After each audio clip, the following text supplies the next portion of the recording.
മോട്ടോയുടെ G04s. നിങ്ങൾക്കൊരു phone വാങ്ങാനുള്ള budget കുറവാണെങ്കിലോ അല്ലെങ്കിൽ അച്ഛനോ അമ്മയ്ക്കോ വേണ്ടി ഒരു ഫോൺ വാങ്ങാൻ ആഗ്രഹിക്കുന്നുണ്ടെങ്കിൽ മോട്ടോറോള നിങ്ങൾക്കായി അവതരിപ്പിക്കുന്ന ഒരു ഫോണാണിത്.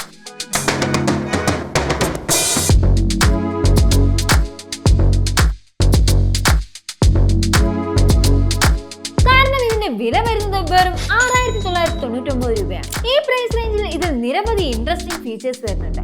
അതിലേക്ക് നമുക്ക് പോകാം. അതിനു മുമ്പ് നമുക്ക് ഇത് പെട്ടെന്നൊന്ന് അൺബോക്സ് ചെയ്തിട്ട് വരാം. ബോക്സ് തുറക്കുമ്പോൾ ആദ്യം തന്നെ നമുക്ക് നമ്മുടെ ഫോൺ കാണാം. ഫോൺ മാറ്റി കഴിഞ്ഞാൽ പിന്നെ നമുക്ക് കുറച്ച് പേപ്പർ വർക്ക്സും സിം ഇജക്ടർ ടൂളും കിട്ടുന്നുണ്ട്. അത് കഴിഞ്ഞ് നമുക്ക് ബോക്സിൽ തന്നെ ചാർജർ കിട്ടുന്നുണ്ട്. ഒരു 10 വാട്ടിന്റെ ചാർജറാണിത്. പിന്നെ ടൈപ്പ് സി കേബിളും വരുന്നുണ്ട്. അപ്പൊ ഇത്രയുമാണ് നമ്മുടെ ബോക്സിൽ വരുന്നത്.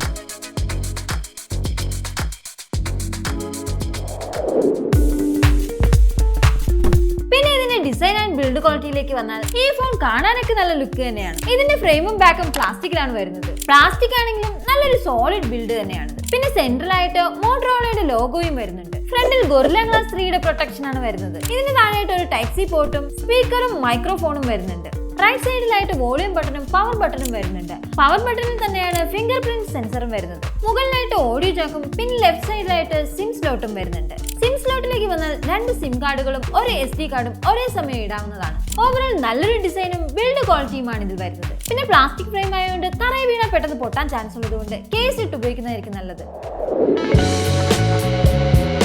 പിന്നെ ഡിസ്പ്ലേയിലേക്ക് വന്നാൽ 6.56 ഇഞ്ചിന്റെ 90Hz റിഫ്രഷ് റേറ്റ് ഉള്ള IPS LCD ഡിസ്പ്ലേ ആണ് വരുന്നത്. ഒരു HD ഡിസ്പ്ലേ ആണിത്. 90Hz ഉള്ളത് കൊണ്ട് തന്നെ അത്യാവശ്യം നല്ല സ്മൂത്ത് ഡിസ്പ്ലേ ആണ് വരുന്നത്. എടുത്തു പറയാനാണെങ്കിൽ പഞ്ചോൾ ഡിസ്പ്ലേ ആണ് ഇതിൽ വരുന്നത്. ഈ പ്രൈസ് റേഞ്ചിൽ പഞ്ചോൾ ഡിസ്പ്ലേ വളരെ അപൂർവമായാണ് നമുക്ക് കിട്ടുന്നത്. അതുകൊണ്ട് തന്നെ വില കുറഞ്ഞ ഫോണാണെന്ന് ഒറ്റ നോട്ടത്തിൽ ആർക്കും പറയാൻ പറ്റത്തില്ല. കളേഴ്സ് ഒക്കെ നല്ല വൈബ്രന്റ് ആയിട്ട് തന്നെ കാണിക്കുന്നുണ്ട്. അത്യാവശ്യം നല്ല ബ്രൈറ്റ്നസ് ആണ് വരുന്നത്. ഔട്ട്ഡോർ യൂസിലും വലിയ കുഴപ്പങ്ങളൊന്നും ഇല്ലാതെ കാണാൻ പറ്റുന്നുണ്ട്. ക്യാമറയിലേക്ക് വന്നാൽ 50 MB ഒരു സിംഗിൾ ക്യാമറയാണ് വരുന്നത്. താഴെയായിട്ട് ഒരു LED ഫ്ലാഷും വരുന്നുണ്ട്. ബാക്ക് ക്യാമറ വഴി നമുക്ക് 1080p വീഡിയോ റെക്കോർഡ് ചെയ്യാവുന്നതാണ്. 30 FPS വരെയാണ് കിട്ടുന്നത്. പിന്നെ ഫ്രണ്ടിൽ ഒരു 5 MB ക്യാമറയാണ് വരുന്നത്. അതിൽ നമുക്ക് ഇതുപോലെ 1080p 30 FPS വീഡിയോ റെക്കോർഡ് ചെയ്യാം. ഇതിൽ നിന്നെടുത്ത കുറച്ച് ഫോട്ടോസ് ഞാൻ ഇവിടെ ഷെയർ ചെയ്യാം. ഈ കാണുന്നതൊക്കെ ഇതിന്റെ ബാക്ക് ക്യാമറ വെച്ചെടുത്ത ഫോട്ടോസ് ആണ്. എന്തായാലും അത്യാവശ്യം നല്ല ക്വാളിറ്റി തന്നെ ഈ 50 MB ക്യാമറയിൽ നിന്ന് കിട്ടുന്നുണ്ട്. പെർഫോമൻസിലേക്ക് വന്നാൽ യൂണിസോക്കിന്റെ T606 പ്രോസസറിലാണ് ഇത് വരുന്നത്. ഇത് വലിയ ഗെയിമിങ്ങിനൊന്നും പറ്റിയ പ്രോസസർ അല്ല, എന്നാലും അത്യാവശ്യം ഡെയിലി യൂസിനൊക്കെ ഉപയോഗിക്കാവുന്നതാണ്. ഇതിന്റെ ഗെയിമിംഗ് പെർഫോമൻസ് ഞാൻ വീഡിയോയുടെ അവസാനം ഇൻക്ലൂഡ് ചെയ്തേക്കാം. പിന്നെ out of the box Android 14 phone വരുന്നത്. ഈ പ്രൈസ് റേഞ്ചിൽ Android 14 കിട്ടുന്നത് വളരെ നല്ലൊരു കാര്യം തന്നെയാണ്. 4GB റാമും 64GB സ്റ്റോറേജുമാണ് ഇതിൽ വരുന്നത്. അതും UFS 2.2 സ്റ്റോറേജ് ടൈപ്പ് ആണ്. അതുകൊണ്ട് തന്നെ ഫയൽ ട്രാൻസ്ഫറിങ്ങിനൊക്കെ അത്യാവശ്യം നല്ല സ്പീഡ് കിട്ടുന്നുണ്ട്. ഇതിന്റെ ഒരു നെഗറ്റീവ് എന്ന് പറഞ്ഞാൽ ഈ ഫോൺ ഒരു 4G ഫോണാണ്. പക്ഷേ ഈ പ്രൈസ് റേഞ്ചിൽ ഇതൊരു നെഗറ്റീവ് ആയിട്ട് തോന്നുന്നില്ല. പിന്നെ സൗണ്ടിലേക്ക് വന്നാൽ ഇതിൽ സിംഗിൾ സ്പീക്കർ ആണ് വരുന്നത്, സ്റ്റീരിയോ അല്ല. പിന്നെ ഡോൾബി അറ്റ്മോസിന്റെ സപ്പോർട്ടും ഇതിൽ കിട്ടുന്നുണ്ട്. ഇനി നമുക്ക് ഇതിന്റെ ബാറ്ററിയിലേക്ക് വന്നാൽ 5000 mAh ബാറ്ററിയാണ് ഇതിൽ വരുന്നത്. ഇതിൽ നമുക്ക് 15 വാട്ട് ചാർജിങ് സപ്പോർട്ട് ആവുന്നുണ്ട്. പക്ഷേ നമുക്ക് ബോക്സിൽ 10 വാട്ടിന്റെ ചാർജറാണ് വരുന്നത്. അതെന്തുകൊണ്ടാണെന്ന് എനിക്കറിയില്ല. പക്ഷേ ഒരു 15 വാട്ടിന്റെ ചാർജർ തരായിരുന്നു.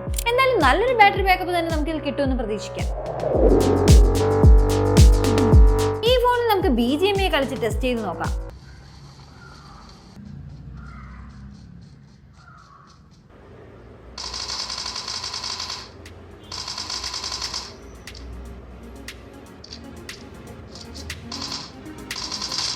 ഓവറോൾ ഈ പ്രൈസ് റേഞ്ചിൽ നല്ല വർത്ത് ആയിട്ടൊരു ഫോൺ തന്നെയാണ് ഇതെന്നാണ് എനിക്ക് തോന്നുന്നത്. പിന്നെ 1-2 ചെറിയ നെഗറ്റീവ് പറയാനാണെങ്കിൽ ഇൻബിൽട്ട് ആയിട്ട് നമുക്ക് FM റേഡിയോ വരുന്നില്ല. പിന്നെ ബോക്സിൽ 10 വാട്ടിന്റെ ചാർജറിന് പകരം 15 വാട്ടിന്റെ ചാർജർ കൂടി തന്നിരുന്നെങ്കിൽ നല്ലതായിരുന്നു. അതല്ലാതെ ഈ പ്രൈസ് റേഞ്ചിൽ നല്ലൊരു കിടിലൻ ഫോൺ തന്നെയാണിത്. അപ്പൊ നിങ്ങൾ കുറഞ്ഞ ബഡ്ജറ്റിൽ ഒരു ഫോൺ എടുക്കാൻ നിൽക്കുകയാണെങ്കിൽ കണ്ണും പൂട്ടി എടുക്കാവുന്ന ഒരു ഫോൺ തന്നെയാണിത്.